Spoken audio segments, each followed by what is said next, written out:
kabar? Kita bertemu kembali dalam pembelajaran sejarah Indonesia kelas 10 bersama Ibu Yanti.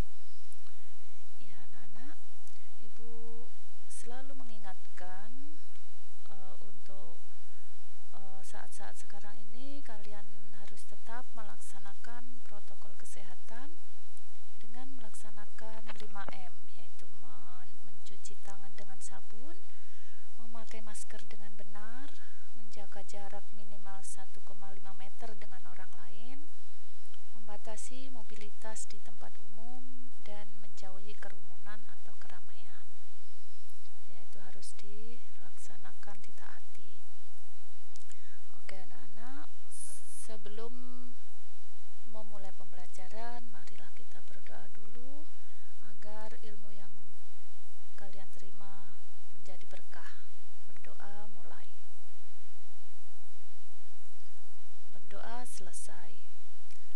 Oke anak-anak, mohon perhatian, kalian belajar dengan serius, memperhatikan video ini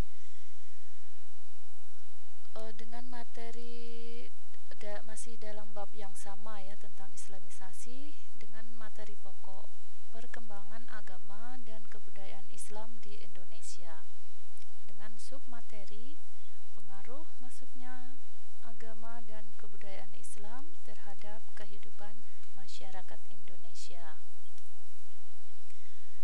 Ya, kompetensi dasar masih tetap menganalisis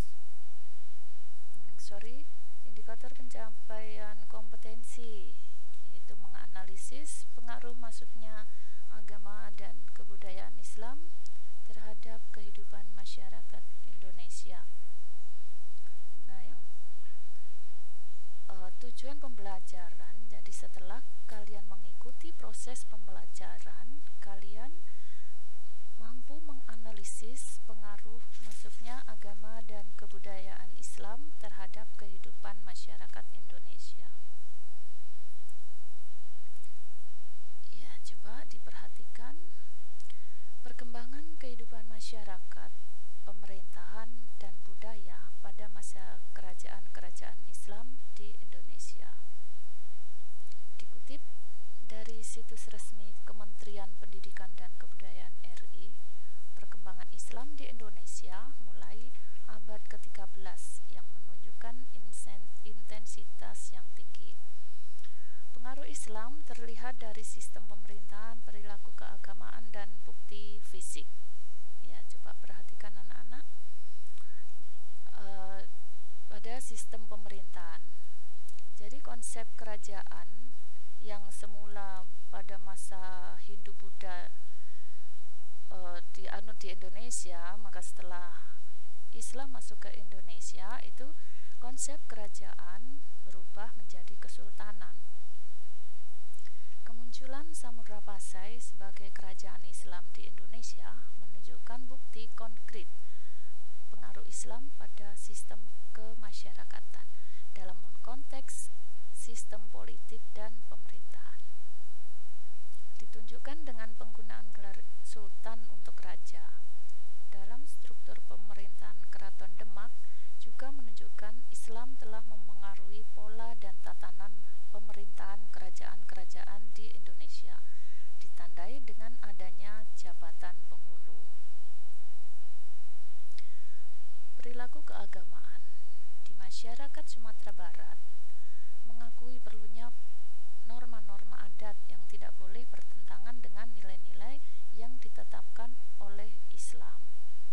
Adanya pepatah, adat bersendi sara dan sara bersendikan kitabullah, memperkaya norma-norma adat di Sumatera Barat. Di Jawa, memadukan antara upacara adat dengan dakwah Islam. Ini ditunjukkan dengan adanya grebek maulud. Di berbagai tempat di Nusantara, banyak diadakan upacara adat dengan latar belakang terkait paham-paham tertentu di dalam Islam.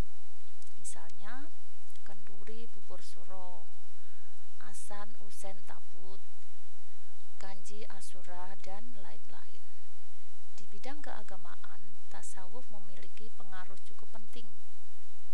Menurut Kamus Bahasa Indonesia, tasawuf adalah ajaran untuk mengenal dan mendekatkan diri kepada Allah sehingga memperoleh hubungan langsung secara sadar dengan Allah. Ritual-ritual keagamaan masyarakat didasarkan atas ajaran tarekat. Tokoh-tokoh tarekat seperti Hamzah Fansuri, Abdul Rauf Singkal, Nuruddin Araniri. Mereka adalah pengembang tarekat yang punya banyak pengikut di Sumatera dan menjadi rujukan masyarakat dalam menjalankan ritual keagamaan. Dalam perilaku keagamaan, ajaran tasawuf dapat diterima di Indonesia karena ada titik temu dengan kepercayaan masyarakat terdahulu. Ya, jadi tidak ada crash.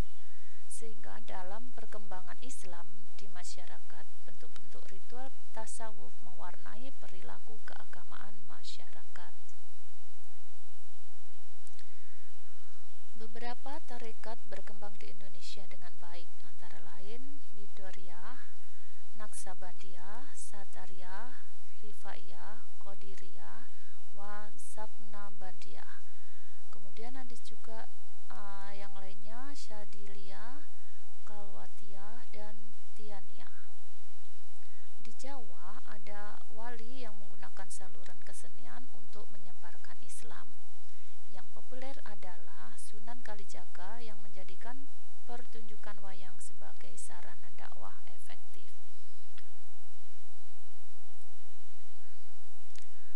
Bukti fisik pengaruh Islam di Indonesia. Bukti fisik maksudnya pengaruh Islam terlihat pada bidang seni bangunan atau arsitektur dan seni sastra. Ya, berikut ini penjelasannya. Seni bangunan. Bukti adanya pengaruh Islam pada seni bangunan ada pada masjid dan makam. Masjid adalah bangunan tempat ibadah sholat bagi umat Islam. Dalam membangun masjid, pengaruh Islam terlihat dari seni ukir di dalam relief di Masjid Mantingan, Jepara, Jawa Tengah. Selain di masjid, juga ada seni ukir kayu di Cirebon, Jawa Barat. Pengaruh Islam pada makam terlihat dari nisan Fatimah binti Maimun di Leran Gresik, Jawa Timur. Kemudian ada makam Al-Maliku Saleh di Beuringen, Samudra, Aceh, Nangro, Darussalam. Kemudian juga makam Troloyo di Mojokerto, Jawa Timur. Seni sastra. Bukti pengaruh Islam pada seni sastra sangat banyak. Di Sumatera muncul karya sastra yang berbentuk hikayat, syair, tambo, dan silsilah. Di Jawa muncul karya sastra seperti suluk, babat, tembang, dan kitab. Nah, ini kerajaan atau kesultanan Islam di Indonesia. Ada beberapa di wilayah Indonesia. Perkembangan kerajaan Islam di Indonesia terlihat dari adanya sejumlah kesultanan.